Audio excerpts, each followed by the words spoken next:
Hello, you beautiful nerds. Welcome to the Drunk Banthas channel, where we talk about sci-fi, fantasy, horror, and all of the popular art that we love. Also, we do it drunk. I'm joined, as always, by my brother Bill. What's goody? Hey, you nerds. What's up? We are talking about the first Matrix movie today, in celebration of the new Matrix movie that's coming out in December. We figured we'd go over the very iconic trilogy, starting with the first one that came out in 1999. That's right, baby. Leather jackets and baggy pants. We got people with electronic dance songs playing in the background.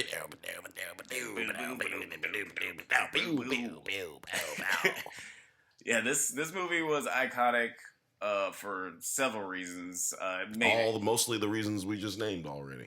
It was, I think it had a $68 million budget, and it made over $480 million in the box office. And that's huge for a rated R movie. That's huge for any movie.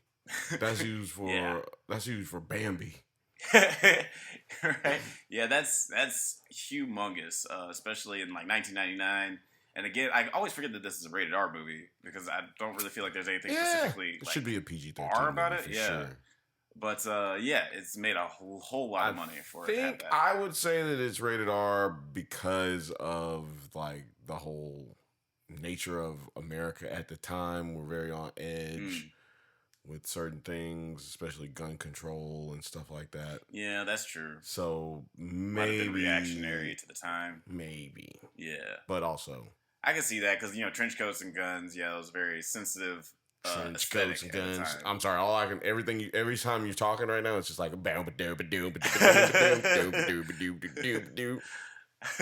yeah, like it's just so iconic. Like now, like it's Matrix. I'm sorry to keep using that word, but it really it was so popular at the time. In 2000, by 2002, just 2 years after the movie, the bullet time effect had been parodied over 20 times in movies. That's a very short period of time for it to be, parodied so much. Obviously, especially back then when only like 20 movies came out a year. Yeah, right. It's not like now where there's like 20 movies coming out on Netflix every month. Like this is 20 Nigerian movies. Yeah. Sorry. I just hate Nigerian movies. Yeah, they're not good, but they are great to watch. Oh, like they're hilarious. You're a part of the problem. So you're the one watching them. So yep, we gotta cut Alex's Netflix account out. But yeah, let's talk about the Matrix. Let's talk about what made it so first of all, it's been several years since it's come out, over 20 years since the first 20 one came years. out. Do you feel like it still holds up? Like story-wise, visually? Well, let's just start with the story. Of course, it holds up. It's like stolen all the time and stuff that we see today and television and movies and everything about it is bitten off of hard. I just feel like there is no way in hell you can say that the storyline doesn't hold up. Right. The graphics are still the computer graphics that people use today. Like, it's still essentially the basis for what everybody uses today. They changed the game, like Star Wars changed the game 40 years before them and 30 years before them. Well, no, 35 years before them. And now they are the George Lucases of this generation, of our generation, of our movie generation, if you will. Because, a lot of the techniques that they still use are the even though you may see advancements, their basis is based off of what the Matrix was able to do. Yeah, absolutely. In 1999? Yeah. It's crazy to think that it was so long ago to think about like how a lot of these visuals, like you said, still hold up. And I think it's a fair comparison to Star Wars because there's it was influenced by a lot of other things, the Wachowskis have been very open about how they were influenced by like different comic books and anime and kung fu, and like this is like a nice combination of all those things to create something really original. And yeah, it changed the game, like you said. I also think it's interesting that like almost 25 years after the Return of the Jedi, we get you know, a prequel movies, and now here we are almost 25 years after the Matrix, we're getting another sequel to the Matrix. It's nice. I'm just saying, you know, it's like they're talking to each other or something, man. It's like we're reliving history and shit. I do feel like there was a video that I watched like a couple of years ago about how like a lot of pop culture is very cyclical. Within 30 years, like every 30 to 60 years, you'll start seeing remakes or adaptations from stuff 30 to 40 years prior. Right, yeah, I think that's just because people are stupid. Well, I think that's just like maybe people growing up like, and like, you know, you grow up liking a TV show and then you become like a producer of TV shows, so you try to remake that TV show. You don't think that's because people are stupid, though? I mean, I don't think. I'm just asking. I don't think things get remade just because people are stupid. I mean, there have been things that are like remade that are good, but I think that there is an oversaturation of remakes right now for sure, and sequelization. I think it's a pretty good. I don't know. Think they're stupid. I just think they're stupid. I don't have any real evidence to back that up. I just think that, you know, that is the reason that they're stupid, and there's no way that they could possibly just keep making the same shit over and over and over and over again, unless they were stupid. I mean, like we're about to get another Matrix movie almost 30 years after the fact. I mean, I'm going to see it. At least it's not a remake. No, it's not a remake. No. See, this is one of the things that there's a balance in the world. Nerds, pull up a chair, because see, you're gonna feel me on this one. I'm gonna be talking right to you. See, there's a balance with this one. We like to have sequels. We love that. What we don't like is you taking something that has happened 20, 30 years in this time that has happened, and then bring it right back and call it a reboot, recast everyone in it, and then be like, come see our movie. Right. And we're going to do this 3 more times, and then we're going to start over again in less than 5 years. Like, that's what we don't like in Nerdland. And, you know, the sooner Businessland figures out what Nerdland likes, Businessland can make more money consistently. It's what Marvel's figuring out. It's what DC is trying to figure out by letting The Rock take the reins over there. And, you know, hopefully it's what all these other television companies and movie companies figure out, like Paramount. You're going to have to do something other than 007, Paramount. Yeah, they think they got Transformers. I think that oh my God, probably gonna start. Oh my God, I almost threw up when you said they have Transformers. I mean, not that I like those. I'm movies, not saying that you do. Just almost threw up. I just want everybody to know when they was watching. I said, "Oh my God," because I almost threw up. Bumblebee was pretty good. That was like like it was all right, but like it was. What's that movie with Forgive me. What's the name of the movie with Marky Mark? Mark Wahlberg, where we was talking about it the other day off camera. We was talking about yeah. Actually, I was gonna bring that up. The Big Hit. The Big Hit. You're making me feel like him right now in The Big Hit. Oh, jeez, my stomach. I'm really glad you brought that up, because it's funny. Before The Matrix came out, like, because that came out I think in like '96. I think you're right. 96, yeah. Like, there are a lot of movies like that came out before The Matrix where they were trying to emulate the Hong Kong style of, like, you know, you got you had your like the Jackie Chans and the Sammo Hungs and the Michelle Yeohs. They were like killing it over in Hong Kong, And you had a couple movies like The Big Hit where they were trying to emulate that style, but I feel like The Matrix is the first one that really perfected that fighting style that looks really crisp. Was it Double Dragons? The Big Hit?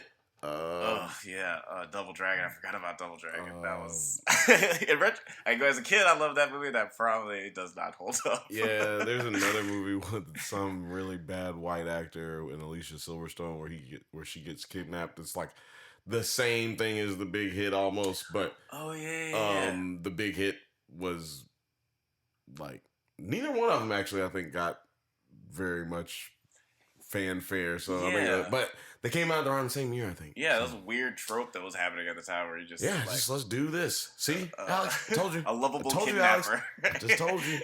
Comes back to one thing. Yeah, they're fucking stupid, man.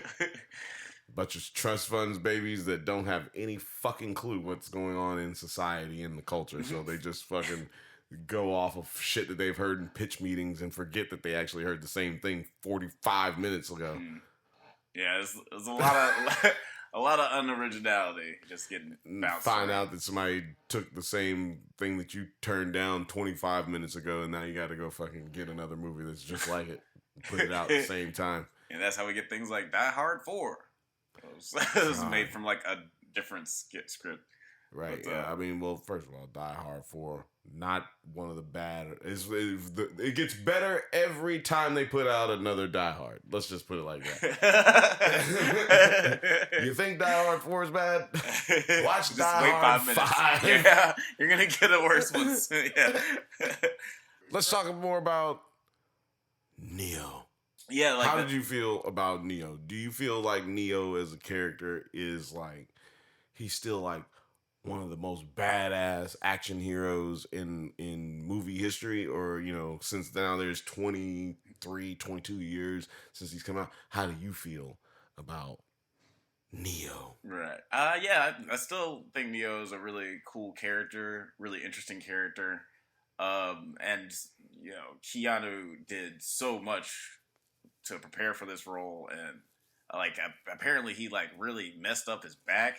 And I watched a lot of behind the scenes stuff where he's doing all his fight training. He's in a full neck cast while he's doing all this training. That's why a lot of his choreography looks kind of stilted, but it doesn't come off bad. It just makes him look super fucking precise when he's fighting. But yeah, I don't know.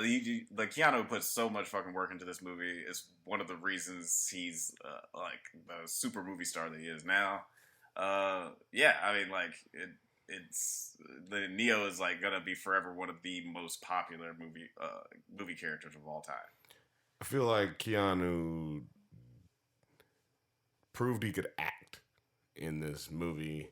There was a lot of jokes about Keanu in a way that people thought that he couldn't act. But then when this movie came out, he kind of used a lot of what people thought he couldn't, like the things that people hated about his acting. He used a lot of it and incorporated a lot of it in his character. Right.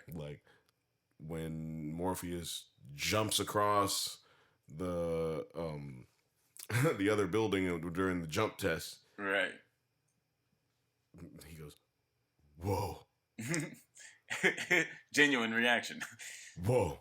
I mean, everybody was feeling that when they saw it, but for him to say it, which he is known for saying in movies and being the typical surfer dude, right? For him to say it, it was oh snap. He just said it.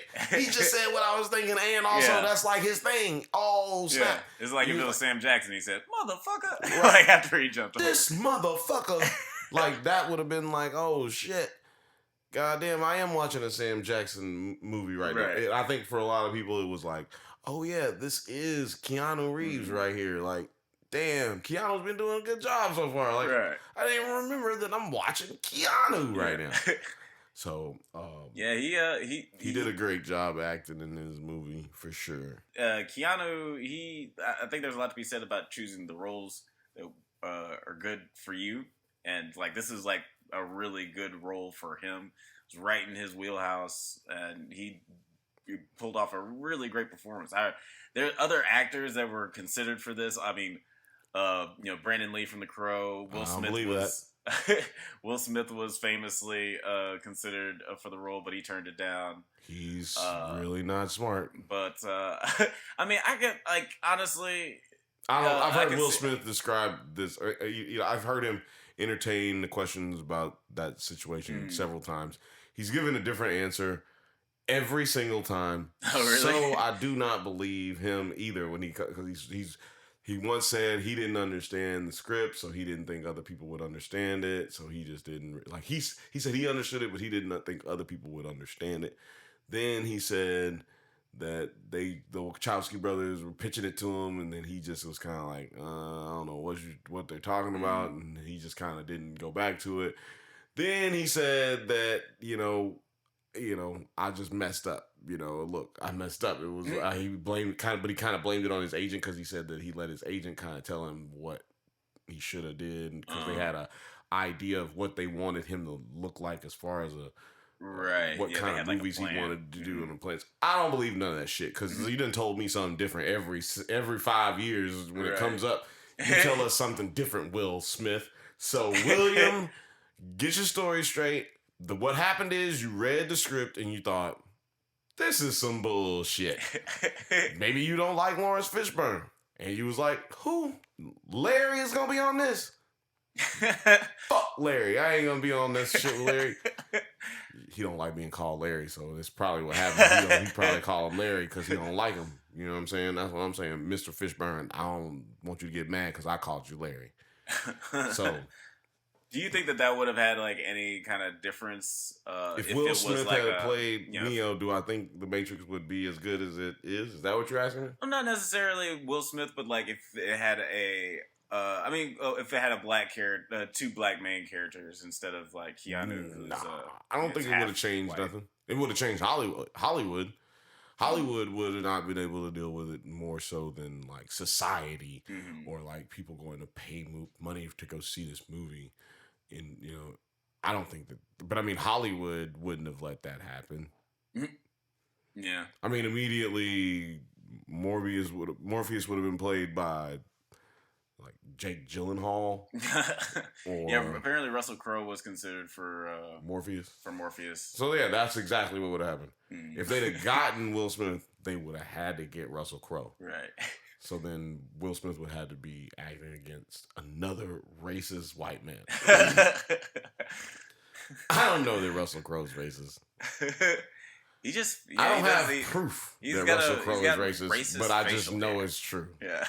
Yeah, he's got racist facial hair. Yeah. Racist facial hair. Say that 10 times fast. Yeah, right.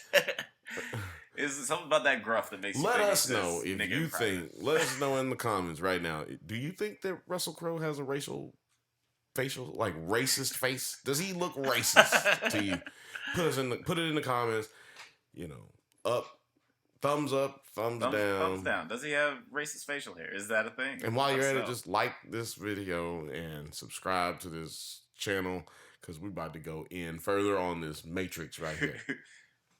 So I do think that the Matrix would have been worse with Will Smith as the Matrix as Neo than because without Lawrence Fishburne, let me just say this. I don't think Lawrence Fishburne's in this movie if Will Smith is in this movie. So without Lawrence Fishburne, I don't think this movie is good. Right. Which makes me nervous about the newest movie. Yeah, even though somehow they gave the dude who plays Morpheus, Morpheus. I keep calling him Morpheus. Excuse me, people. But they gave him the same kind of acne scars and shit that that Lawrence Fishburne has. I was like, what, does he just have that? I just saw him in Watchmen and he didn't look like that. Yeah, it's crazy how they got Yahya Abdul-Mateen. I'm not sure if they have any makeup on him or if his skin is just naturally like that. I don't know if it's naturally like that, but dude, it can't be naturally like that. I think they just kind of did one of them Instagram filters on his face, and then just paid somebody an extra $1 million to do that. Right. Possibly. I mean, shit, they have the technology. Yeah, if they can de-age a motherfucker, then they can make that motherfucker look like Lawrence Fishburne. Yeah. He already got a big bulbous head. Yeah. You just gotta lighten his skin up a little bit or make him stay inside for about a year. And he should be fine. Yeah, he'll be fine. Yeah, Morpheus definitely a really great character in this movie. Probably, like, when I first watched it, he was probably my favorite one. Is like his faith in Neo was so interesting, and just how he inspired the rest of the crew, and Trinity's like loyalty to him. Like, I really liked their relationship specifically, and how Trinity had this like inner battle of like how she doesn't want fate to dictate, like someone else to dictate her fate. She wants to be in control of her own fate, but she also has these feelings for Neo, and she also has this loyalty for Morpheus. It's a whole lot of stuff going on. I really liked their dynamic and their friendship. Yeah, we are currently watching The Matrix in the background, or just letting it play in the background, and it's frozen on this part where Neo is pulling the tube out of his throat. Dude, this is a weird, creepy shot. Like, and it was so weird, like, watching it for the first time in the movie theater. It's like, oh, snap! Yeah. He's pulling it out of his throat! Oh! God, man, it was so bad. And then he's naked. And then they just pop all the test tubes off of it, and I thought to myself, damn, they just gonna throw this nigga away just because he woke up? That seems like a waste of, even if he is just a battery. I don't, like, drop my mouse on the ground, my wireless mouse on the ground, and then pick it up and go, well, it's fucked now, and then take the batteries out and throw them in the trash can. It just kind of seemed weird, like, to do that, but I mean, whatever. Yeah, very wasteful. Very wasteful, but it shows that the machines don't give shit about shit. Yeah, were you confused the first time you saw this movie at all? Because like, I feel like I don't remember being confused. I remember being like, "Oh, this is awesome." Yeah, no confusion. But I was confused by the trailer for the movie more than I. Right, because the trailer doesn't really. Like, I don't know if people really remember. There was a lot of different trailers back in time this movie came out, but like one of the trailers was just like them typing on a green screen, like it was MS DOS shit, and I was just like, what the fuck is this? You know, but us being the moviegoers that we were, you know, we already knew who was in it. Oh, Lawrence Fishburne is in it. Well, we're going to see that. So we just have to see what else happens after that. We have not talked about the most iconic part of the Matrix, and that is Mr. Smith. Agent Smith. That motherfucker was great. Talk about someone who got famous Mr. Anderson. Yeah, man, Hugo. Famous? Wasn't he? Didn't he do the Lord of the Rings before that? No, that was after this. After this? Man, he was killing this role right here. Yeah, man. Incredible. Really one of the scarier villains of all movie history. Yeah, the fight scene between them, like in the train station, is still like so incredible. I can't even when I'm skipping through scenes in the movie, just like watching particular scenes, I can't skip past that fight scene. It's so incredible. I feel like everybody has the same feelings. The Matrix changed our lives for the good or the bad. Some people hated the Matrix, but those people are dumb. I'm telling you, intelligence is a barometer for a lot of these things. So, but you guys let us know what you think. Do you like the Matrix? Did you hate the Matrix? If you hated the Matrix, you probably hated this entire conversation. So, yeah. Do you feel like it still holds up? Like after all these years, did you like it then? You hate it now? Are you gonna go see the new one? Yeah, leave all your thoughts in the comments. Because the fact of the matter is, we're gonna do 3 more movies like this until the movie comes out, baby.